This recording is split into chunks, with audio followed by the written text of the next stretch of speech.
राज्यसभा सांसद और आम आदमी पार्टी के सीनियर नेता।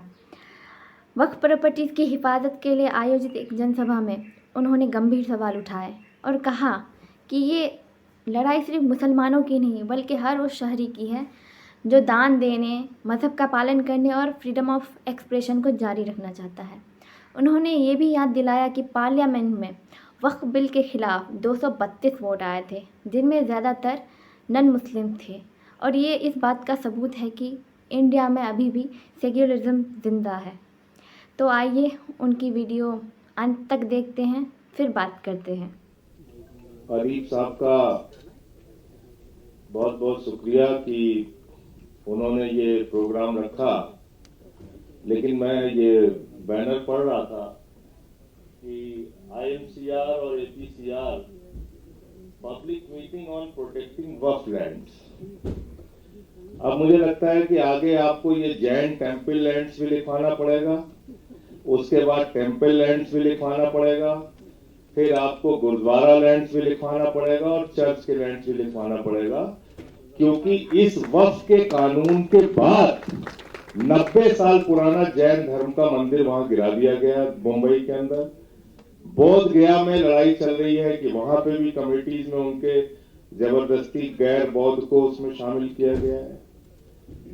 तो ये लड़ाई यहां तक सिर्फ सीमित रहने वाली नहीं है, और मैंने पार्लियामेंट में भी कहा था और यहां पे भी इस बात को कह रहा हूं कि इसके पीछे का जो बड़ा मकसद है, क्योंकि वक्फ की जमीनें सब प्राइम लोकेशंस पे हैं, तो उन सारी जमीनों को कब्जा करके अपने दोस्तों को वो जमीन प्रधानमंत्री देना चाहते हैं। ये मेरा सीधा आरोप है, मैं घुमा फिरा के बात नहीं करता, एकदम सीधा आरोप।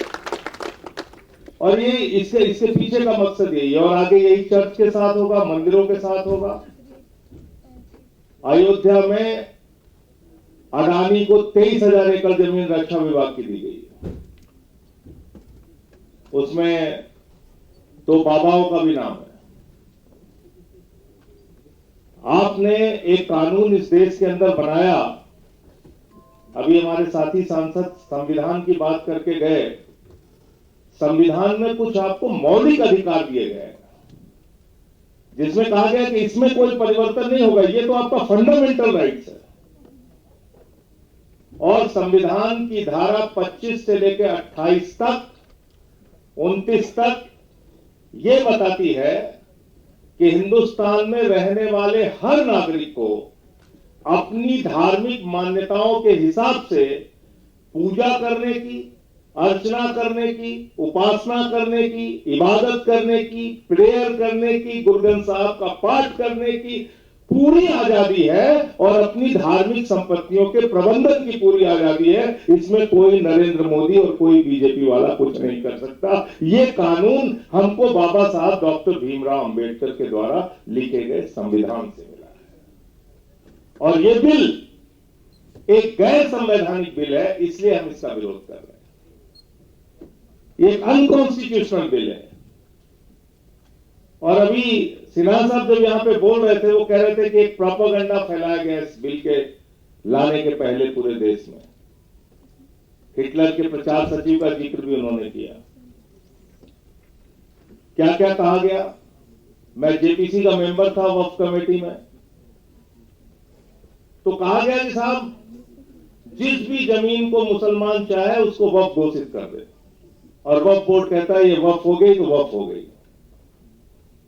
तो जब वक्फ बोर्ड के लोग आए वहां पे और सेंट्रल गवर्नमेंट के भी ऑफिसर बैठे हुए थे, तो हमने कहा कि ऐसा है क्या? कहने लगे नहीं साहब। हमने कहा तो क्या प्रक्रिया है? तो कहने लगे कि जिसकी जमीन है वो एक फॉर्म भरेगा, उस फॉर्म को भर के देगा कि हम ये अपनी जमीन वक्फ करना चाहते हैं, और उसके बाद आपत्ति के लिए एक समय दिया जाएगा कि ये जमीन इंस्पेक्टर उसको जांच करेगा, सर्वेयर उसकी जांच करेगा, और आपत्ति के लिए निश्चित समय दिया जाएगा कि अगर किसी को इस जमीन के दान में कोई आपत्ति है तो अपनी आपत्ति दर्ज करा सकता है। उसके बाद वो समय निकल जाने के बाद वो संपत्ति वक्फ में दर्ज की जाती है। ये प्रक्रिया है। हमने कहा दूसरा, कह रहे साहब ये 6 महीने के अंदर कागज देना होगा। तो एक सुप्रीम कोर्ट का एफिडेविट मिला वहां पे, जेपीसी के मीटिंग के दौरान जावेद भाई थे, आपने देखा होगा। गवर्नमेंट ऑफ इंडिया ने, यानी कि भारत सरकार ने, नरेंद्र मोदी जी की सरकार ने 2022 में सुप्रीम कोर्ट में लिख के दिया है कि हिंदुस्तान की 99.2% संपत्ति ऑनलाइन हो चुकी है, वामसी पोर्टल पे इसको डाल चुके हैं, ये सारी जांच हो चुकी है, ये सब पंजीकृत हो चुकी है और ये सारी की सारी प्रॉपर्टी रजिस्टर्ड है, इसके कागजात चेक किए जा चुके। तो हमने कहा फिर आपको क्यों कागज चाहिए? और एक स्टेटमेंट मिला मुझे उस समय के जो मुख्तार अब्बास नकवी साहब मंत्री थे, उनका स्टेटमेंट था। उन्होंने कहा कि देश की 100% संपत्ति जो है वो डिजिटाइज हो चुकी है, वक्फ की संपत्ति। फिर कागज किस बात के लिए आपको चाहिए? क्यों आप ये लाना चाहते हैं? इसके पीछे है मकसद झगड़ा कराने का। 100 साल पुराना, 150 साल पुराना, 300 साल पुराना किसी मंदिर का कागज भी आप मांग लेंगे, नहीं मिलेगा। मस्जिद का कागज मांग लेंगे, नहीं मिलेगा। किसी गुरुद्वारे का कागज मांग लेंगे, नहीं मिलेगा। चर्च का कागज मांग लेंगे, नहीं मिलेगा। तो आप इससे एक झगड़ा कराने की कोशिश कर रहे हैं ये कानून लाके कि आपको 6 महीने के अंदर कागज जमा करना पड़ेगा। दूसरी क्या खतरनाक बात इसमें लिखी है आपने इस वक्फ बिल के अंदर लिखा कि 5 साल का प्रैक्टिसिंग मुस्लिम होना चाहिए, तभी वो दान कर सकता है। अब पूरी दुनिया में कोई कानून आपको ऐसा नहीं मिलेगा जो कि ये कहे कि दान के लिए आपको पहले धार्मिक रीति रिवाजों को मानना पड़ेगा, तब आप दान कर सकते हैं। यह अद्भुत कानून हमारे प्रधानमंत्री नरेंद्र मोदी जी लेके आए हैं। कह रहे दान करना है तो 5 साल के लिए आप प्रैक्टिसिंग मुस्लिम बनो। तो हमने कहा ये तय कैसे करोगे? मुसलमानों के घर में सीसीटीवी कैमरा लगाओगे कि 5 वक्त की नमाज पढ़ रहे हैं कि नहीं पढ़ रहे हैं, रोजा रह रहे हैं कि नहीं रह रहे हैं, जुमे की नमाज पढ़ी कि नहीं पढ़ी, इन्होंने कैसे आप तय करेंगे? और मैंने यहां पे, मैं फिर दोहरा रहा हूं, मैंने जो वहां पे कहा फिर से यहां कह रहा हूं, मैंने कहा कि कोई आदमी हिंदू धर्म का मानने वाला हो, कोई आदमी सिख धर्म का मानने वाला हो, ईसाई धर्म का मानने वाला हो, इस्लाम धर्म का मानने वाला हो, या किसी भी धर्म को न मानता हो, नास्तिक हो, उसको भी दान करने से आप कतई रोक नहीं सकते हैं। दान होता है अपनी जमीन का, अपनी प्रॉपर्टी का, कोई भी आदमी कर सकता है। तो ये आपने कानून इसमें जबरदस्ती का डाल दिया। दूसरा, उनको वक्फ बोर्ड के आमदनी की बड़ी चिंता है आप लोगों की कि साहब वक्फ बोर्ड की आमदनी नहीं हो रही है, और सच्चर की कमेटी की रिपोर्ट में कहा गया है कि 12,000 करोड़ रुपए की आमदनी हो सकती है अगर इसका सही ढंग से इस्तेमाल किया गया वक्फ प्रॉपर्टीज का। तो मैंने कहा भाई ज्यादा मेहनत मत कीजिए, आप सिर्फ एक अडानी को पकड़ के लेके आइए, वो नीरव मोदी को पकड़ के लेके आइए, 20,000 करोड़ रुपए उससे वसूलिए और 12,000 करोड़ रुपए आप वक्फ बोर्ड को दे दीजिए, 8,000 करोड़ आप अपने पास रख लीजिए। लेकिन सच्चर कमेटी की रिपोर्ट इतनी सीमित नहीं है, उसको बहुत छोटा करके दिखाया जा रहा है। मैं चाहता हूं जो लोग वक्फ पे बात कर रहे हैं वो सच्चर कमेटी की भी रिपोर्ट पढ़ें, और उस सच्चर कमेटी की रिपोर्ट में यह भी लिखा हुआ है कि हिंदुस्तान के अलग अलग राज्यों में, चाहे वो दिल्ली हो, राजस्थान हो, उड़ीसा हो, मध्य प्रदेश हो, करीब करीब 363 ऐसी प्रॉपर्टी है, 363 ऐसी संपत्तियां हैं जहां सरकार ने वक्फ की जमीन पर कब्जा कर रखा है, जहां सरकार ने वक्फ की जमीन पर कब्जा कर रखा है। तो आप उन जमीनों को खाली कराइए, ये भी सच्चर कमेटी की रिपोर्ट में लिखा गया है। तो हमने कहा ये आप क्यों नहीं बताते? फिर कहने लगे हमें पसमादा की बड़ी चिंता है, मुस्लिम महिलाओं की बड़ी चिंता है। मैंने कहा इसमें तो कहीं रोक है ही नहीं कि मुस्लिम महिलाएं मेंबर नहीं बन सकती, वो पहले से ही है। दूसरा, पसमादा की आपको चिंता है तो एक सुझाव मैंने भी दिया, मैंने कहा भाई अगर आप ये चिंता आपको है तो ये चिंता आपको हिंदुओं के लिए भी सतानी चाहिए। और देश के 80% दलित, आदिवासी, पिछड़ा और महिलाओं को हिंदू संस्थानों के पुजारी बनाओ, कमेटियों में रखो, उनके बोर्ड में शामिल करो, तब आप बात करो। ये इस तरह की दोहरी बातें करने से फायदा नहीं है। दो तरफा आप चाल चलेंगे, ये ठीक नहीं है। और दो तरफा चाल हो रही है इस देश में। दो तरह के कानून का नजरिया है इस देश में। एक अली खान महमूदाबाद के मामले में है और एक विजय शाह के मामले में है। और मैं अदीब साहब से कहना चाहता हूं, आप कोई पोस्ट लिखते हैं, अब कठिन अंग्रेजी में मत लिखा कीजिए। कठिन अंग्रेजी में लिखेंगे तो मुश्किल हो जाएगी। साफ साफ हिंदी में लिखिए, उर्दू में लिखिए, उसका हो सकता है ट्रांसलेट करा लें। अंग्रेजी का तो भाटिया मैडम ने बता दिया कि हम उठा के जेल में डाल देंगे जब कठिन अंग्रेजी लिखोगे। तो ये हो रहा। तो मैं सिर्फ ये कहना चाहता हूं कि तानाशाही से जिस तरह से इस देश को चलाने की कोशिश की जा रही है वो ठीक नहीं है। और कई बार हमारे साथी जब इस बात को कहते हैं कि 1947 में हमने ये फैसला लिया यहां रुकने का, वो सुन के मुझे बहुत दुख होता है। कृपा करके ये कहना बंद कीजिए, ये आपका मुल्क था, है और रहेगा, इसमें कोई भी ये बात करने की जरूरत नहीं। क्योंकि ये बात जब मैं सुनता हूं तो मुझे बहुत दुख होता है। मैंने अपने कई मुस्लिम साथियों से शेयर भी इस बात को किया। मैंने कहा ये क्यों कहते हो कि हमने 47 में निर्णय लिया और सोचा और समझाया। भाई ये आपका मुल्क है, आपने निर्णय क्यों लिया? आपके बाप दादा, आपके पुरखे यहां पे रहे, यहां पैदा हुए आप, तो आपका मुल्क है, ये कहने की जरूरत नहीं है। ये देश सेकुलर है, इसलिए नहीं कि प्रधानमंत्री मोदी जी धमका के हमको जो चाहेंगे वो कर लेंगे, या बीजेपी जो चाहेगी वो कर लेगी, या आरएसएस जो चाहेगी वो कर लेगी। ये देश सेकुलर है और अपने मिजाज से, अपने विचारों से सेकुलर है। और इसका सबसे बड़ा उदाहरण यह है कि वक्फ बिल के खिलाफ 232 वोट पड़े, जिसमें सिर्फ 24 मुसलमान थे, बाकी सब हिंदू थे, सिख थे, ईसाई थे।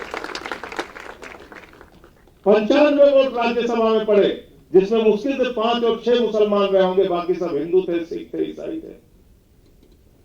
कोई भी गलत काम होगा उसके खिलाफ हम लोग आवाज उठाने के लिए खड़े रहेंगे, आपके साथ कंधे से कंधा मिला के खड़े रहेंगे। हो सकता है आज आपको लग रहा हो कि हम लोग कमजोरी की हालत में हैं। होता है राजनीति में, कभी किसी की संख्या ज्यादा हो गई। इसका मतलब क्या है? मैदान छोड़ के भाग जाएंगे?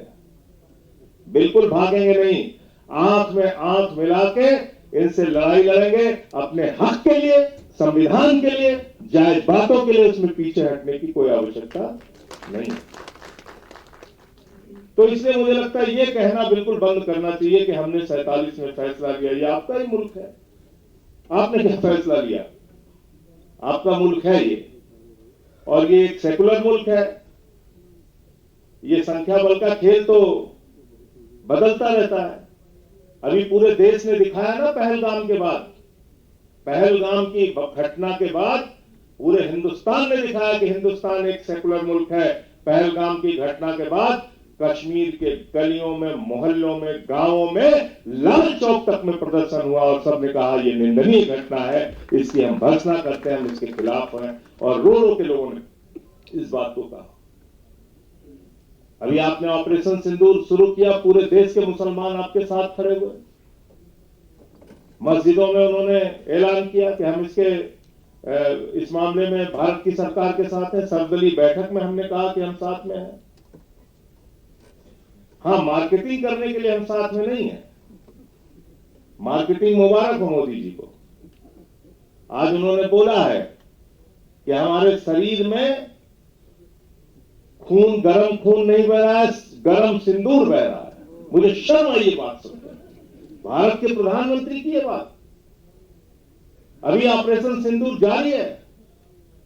अभी वो 4 आतंकवादी पकड़े नहीं गए जिन्होंने हमारे बहनों के सिंदूर उजाड़े, और आपने उसकी मार्केटिंग शुरू कर दी। आपने उसके नाम पे वोट बटोरना शुरू कर दिया। चश्मा लगा के और सेना का ड्रेस पहन के और बड़े बड़े पोस्टर होर्डिंग लगवा के आप घूम रहे हैं। सर्वदलीय बैठक में आपको आने की फुर्सत नहीं है। आप बिहार के चुनाव में जाकर रैली संबोधित कर रहे हैं, फिल्मी सितारों को संबोधित कर रहे हैं मुंबई में, केरल में उद्घाटन कर रहे हैं, आंध्रा में उद्घाटन कर रहे हैं। 73 देशों की आपने यात्रा की, 124 बार विदेश की यात्रा की। आपको अब समझ में आया कि सर्वदलीय संसदीय दल भेजना चाहिए।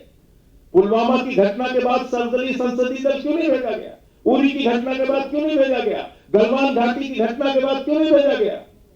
क्योंकि तब आपको लग रहा था कि 3 बार दिन में सूट बदल के और विदेशों में जा जाके घूमेंगे और कुंभ के मेले में बिछड़े हुए भाई की तरह गले मिलते रहेंगे, तो इससे बहुत अच्छी विदेश नीति हो जाएगी। विदेश नीति इससे नहीं होती है। विदेश नीति होती है कि जब आप अपने देश के अंदर ऐसा माहौल बना के पैदा करते हैं जिससे पूरी दुनिया आपकी तरफ देखे और आपके समर्थन में खड़ी हो, तब वो उसमें आपको सफलता मिलती है। तब आपकी आवाज में दम होता है, तब आपकी आवाज में दम होता है। तो इसलिए वक्त बहुत ज्यादा हो गया। मैं सिर्फ इतना कहना चाहता हूं कि इस लड़ाई में, कानूनी लड़ाई भी इसकी चल रही है, इस लड़ाई में हम लोग पूरी तरीके से आपके साथ हैं और ये गैर संवैधानिक बिल है।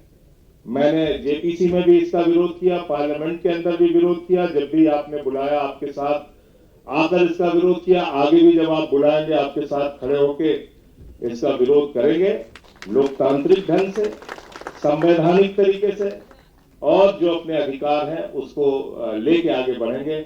बहुत बहुत शुक्रिया कि आपने मुझे यहाँ बुलाया और अपनी बात कहने का मौका दिया। बहुत बहुत धन्यवाद।